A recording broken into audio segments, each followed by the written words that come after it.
Here's a little thing that's changed about being a professional voiceover actor and also an anime fan. A few years before I got my first professional voiceover job in the late 2000s, there was a big wave of new voice actors in LA and Texas and New York and even some places in Canada too that got into voiceover specifically, or at least a big reason of which was because they loved cartoons and video games and anime. When it came to getting into dubbing specifically, there was this kind of shared unspoken rule of like, you had to keep the fact that you were a fan kind of a secret. The culture at the time seemed to be that the directors were like, oh, you're a fan and you're not a real performer, even though one is not intrinsic to the other necessarily. So for a lot of people, you had to just kind of be like, yeah, no, I'm just, I'm an actor like anyone else. I do theater or radio or stand-up or whatever. I don't watch this stuff, haha, And it's ironic because I would say at this point, the grand majority of the directors that are working in dubbing, they watch anime too, whether they're like just a casual fan or like really hardcore into it,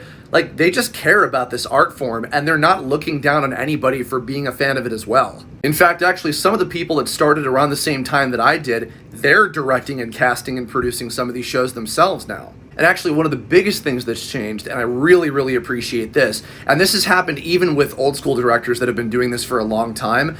I've had cases where, say, I go in for a new show, like this actually happened with Mob Psycho 100, for example. When I got cast as Reigen, I went ahead and I watched the entire first season of the show in Japanese before I started recording for the English dub, episode 1. And when I went in, Chris Kaysen, who was the director at the time, was like, oh, okay, you've already seen the episodes? Oh, perfect. Okay, then I don't need to explain to you what's happening in the scene because you know already, so we can just focus on the performance. And not to say that that's a requirement either. Some people like to do that, myself included. Some people don't. Some people like to just go into it totally cold, and that's just as valid. It's just the fact that, like, not only was there no judgment, because there really shouldn't have been, but also the fact that, like, it just comes down to we're collaborating. It's no different to me than, like, if you're studying for a play or reading a script for an on-camera gig. So the culture has changed a lot, and honestly, I think for the better, because at the end of the day, all we want to do in this business is give you guys out there the best possible show experience we can give you.